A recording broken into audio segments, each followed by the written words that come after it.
do you design a GenAI product for the government of India to improve the country's wellness? This is a real question I was asked in a recent interview, and it's hard for two reasons. The first is obvious, it's enormous and undefined, and you have to narrow it to something buildable without being handed a framework. The second is the one almost nobody prepares for. You have to articulate why the government is best placed to build this and not a private company. You have to answer both well to get a strong hire. Let's see how we can get both right today. Hi, I'm Muthu. I've been a PM at Google, Flipkart, and other tech companies for over 12 years. This is PM Up Level, interview prep for senior level PM roles in India. Subscribe. One video a week, all of it from 12 years of experience interviewing and being interviewed for India PM roles. Let's name what's actually being graded, because this looks like a design question and it is one, but it's also a strategy case. And strategy cases test something design cases alone don't. They test whether you can take an infinite problem, narrow it without being handed a framework. They test whether your prioritization is actually a chain of reasoning, each choice justified by the one before it, not a list of options followed by a favorite pick. And in a public sector case specifically, they test something most PMs have never once been asked to defend, not what to build, but who should build it and why. Private sector cases never ask that question because the answer is always assumed. Public sector cases ask it on purpose. Here's the answer that sounds fine on the surface, and it still fails in one of two ways. Version 1, the candidate tries to cover everything. GenAI can help healthcare. GenAI can help the justice system clear its backlog. GenAI can help create jobs. Here's a little bit of product for each. That's not a strategy, that's a survey.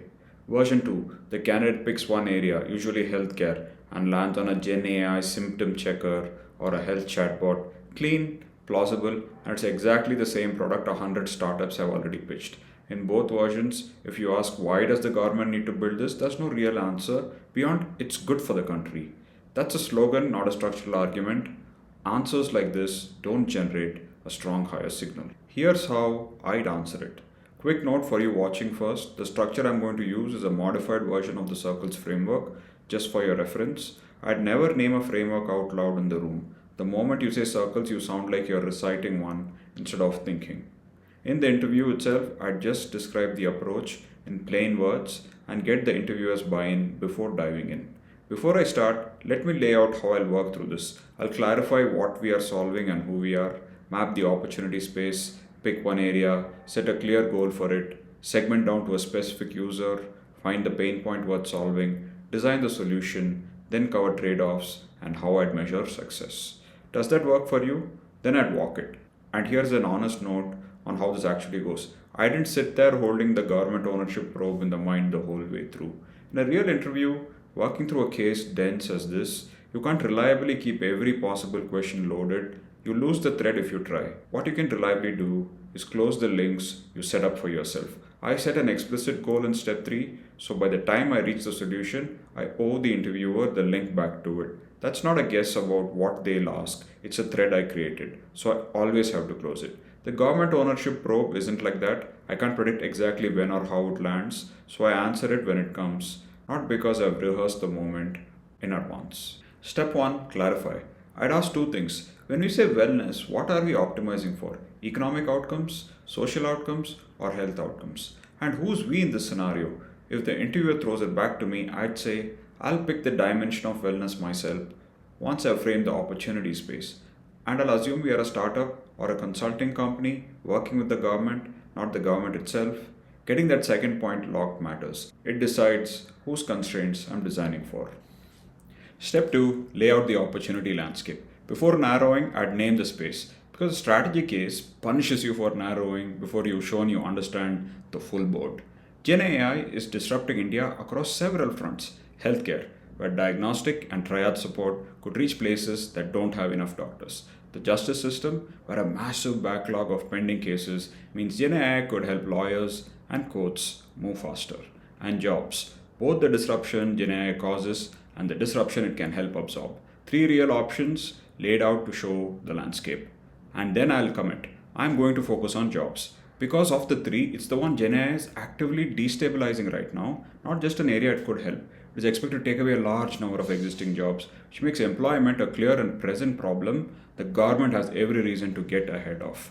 jobs is also the area that loops back most directly to the original objective, wellness. Right now, a lot of people are anxious and stressed because of exactly this threat, the fear of losing their livelihood to Gen AI, and creating jobs is a direct counter to that stress. It compounds from there. People with jobs have income, and income is what lets someone actually access healthcare and afford a better standard of living. People with jobs also gain social acceptance. In India specifically, being employed carries a real social standing, and that status is its own form of wellness. Jobs hit the mental, physical, and social dimensions of wellness all at once, which is the full case for committing here over the other two areas. I'd set a concrete goal next. Step 3, set the goal. My goal is concrete, increase the number of jobs in the economy. That's the goal. Everything downstream has to serve. Step 4, segment. I'd focus broad and then narrow to a specific segment because that's what surfaces strong pain points and lets me build something differentiated instead of a generic answer for everyone. Within jobs, there are different types of job creators: large enterprises, SMBs, entrepreneurs, and then there are job seekers. I'd focus on job creators, specifically SMBs, because they employ a large share of the market. If the goal is creating jobs, the biggest lever is who is already doing most of the hiring. Narrowing further, still on who, SMBs aren't one thing. They span manufacturing, hospitality, healthcare, retail, and more. Among those, I'd focus on manufacturing SMBs because manufacturing is the most labor intensive vertical. It hires the most people per rupee of growth. If the goal is maximizing jobs, that's where each unit of growth converts into the most hiring. Both narrowing steps work on the population, each with a reason attached, not just a landing point. That's the segment: manufacturing SMBs. Step 5, pain point. I'd walk the journey first. A manufacturing SMB runs through a value chain. Identify a new product, source raw materials, manufacture, market it, sell it, and grow. This isn't another population to slice. It's the process the segment I already picked runs through, and I'd pick the stage with the sharpest pain on the three criteria: how frequently SMBs hit it, how severe it is when they do, and how well solving it fits my goal. On that test, identifying the new product wins. Frequency, every SMB has to keep finding its next product to stay in business. It's a constant, not a one off. Severity, get it wrong and everything downstream, the prototyping, the sourcing, the production run, is capital poured into a product nobody wants. So a bad call here is the most expensive mistake in the chain. And fit to the goal, the decisive one: if manufacturing SMBs identify and launch more products that work, they grow. And as they grow, they hire. That causal thread, new products to growth to hiring, is the direct line back to the goal I set in step 3: more jobs. Frequency and severity at this stage get the shortlist. Fit to the goal is what makes it the best pick over the other 6. Step 6, solutions. I'll open with the one line mission: give every manufacturing SMB the confidence to commit capital to the right next product before they build it, not after. I'd lay out 3 candidate agents, not one, all built to answer the exact question. Generating several options and then prioritizing between them is what shows both halves of the job at once. Creativity to see more than one way to solve the pain, and the judgment to pick the right one for the goal. A single idea, however good, only shows one of those. Number 1, an NPD agent takes full context on the SMB's current products and plans, researches the web, public data to find product opportunities the market actually has real demand for. Number 2, a customer discovery agent. Once a product idea exists, confirms as a real customer willing to buy it, not just a plausible sounding opportunity. 3, a vendor discovery agent. Confirms the SMB can actually source the raw materials to build that specific product so that the plant doesn't collapse the moment it reaches sourcing. All 3 exist to answer one question: should this SMB commit capital to this product? I'd prioritize with RICE: reach, impact, confidence, effort. Not to pick one and drop the other 2, but to decide the order they get built in. NPD agent, reach is high. Every SMB in this segment needs to find its next product. That never stops being true. Impact is high, and here is why it's the standout. An SMB that's already running has existing customers and existing vendor relationships. So it already has some ability to validate demand and sourcing on its own. What it doesn't have is a reliable way to find the right new product in the first place. That's the genuinely open gap. And that's what makes this the highest impact build of the 3. Confidence is medium. The demand signal it surfaces still need a human to act on. effort is high. Live web research plus opportunity matching is the most technically ambitious build of the three. The other two score lower on impact for the same reason. Customer discovery sharpens validation, and SMB can already partly do for itself. And vendor discovery adds confidence on top of the sourcing channels it already has. Neither creates a capability from scratch the way NPD does. Reach is high for both two, gated behind a product idea existing at all. Confidence is medium, and effort is moderate for both.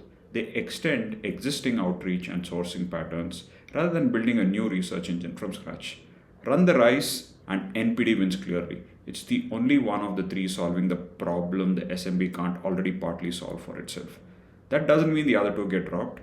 They are what NPD's product idea needs validated next before capital moves. So the build sequence is NPD first, customer discovery, and vendor discovery running against whatever NPD surfaces, closing the loop before a single rupee is committed. This is the moment the case stops being an ordinary product design walkthrough. The second I finish laying out the solution, a good interviewer on a government product will probe. And if I haven't already addressed it, they will push back hard. Why would the government of India want to build this? Any private company could build this. A private sector case never asks that. Here, it's the whole point. So I'd meet it head on. My answer has two legs. First, the government has privileged structural access to the data this agent runs on. GST reporting data, census data, demographic data, and more. If needed, it can direct other ministries to collect it. A private startup can't compel that kind of data sharing across government departments. But a good interviewer pushes back again right there.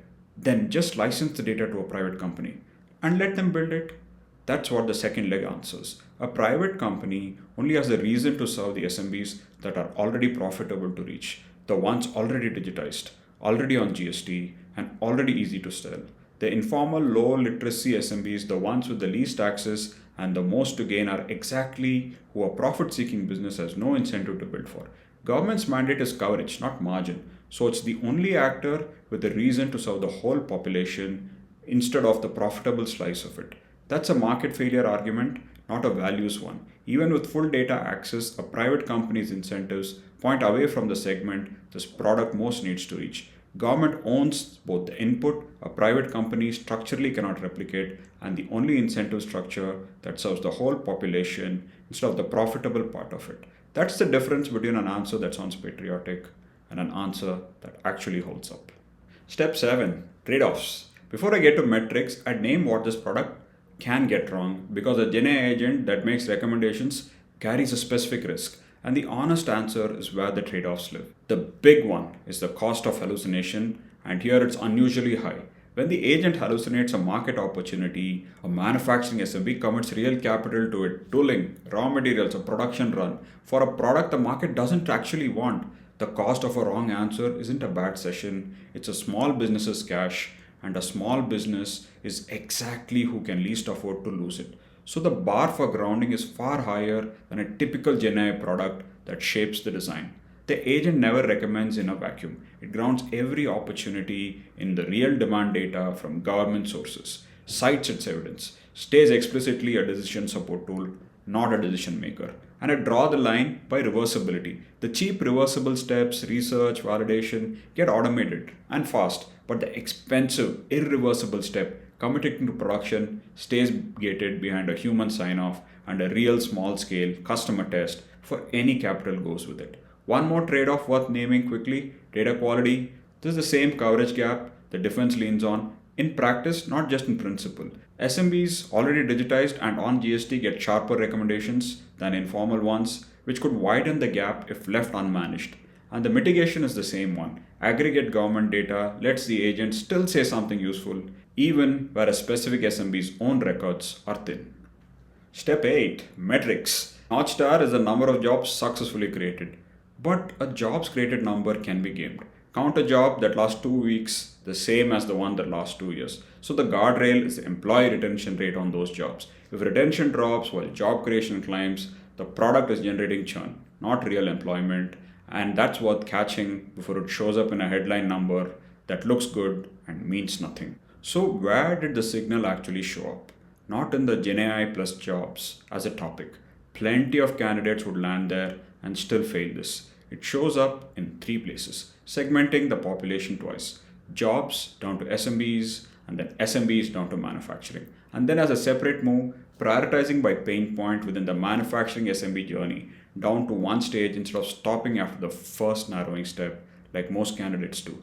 The causal thread that tied the chosen stage directly back to the goal: new products to growth to hiring, instead of picking a stage because it sounded interesting. And the structural argument for public ownership, government's data access, and an incentive structure a profit seeking company doesn't have, instead of a slogan about the public good. That third one is what most candidates never even see coming because nobody drills them on it beforehand. Here's the real bar on a case like this one: it's ambiguous and undefined. Nobody hands you a framework to solve it. The skill being tested isn't the GenAI idea itself, since dozens of ideas would have worked here.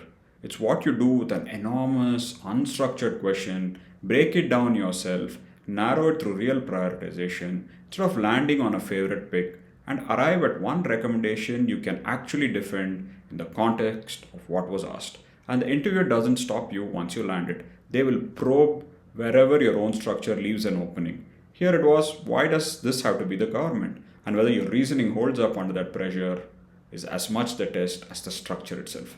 That's what separates competent from hired. In the comments, tell me about why does it have to be them question you've been asked in an interview and how you answered it. If you want to see how the same structure applies to a design question instead of a strategy question, I broke one down in a separate video teaching kids good behavior. Link in the description. Subscribe to PM Up Level, one video a week straight from 12 years of experience from both sides of the interview table.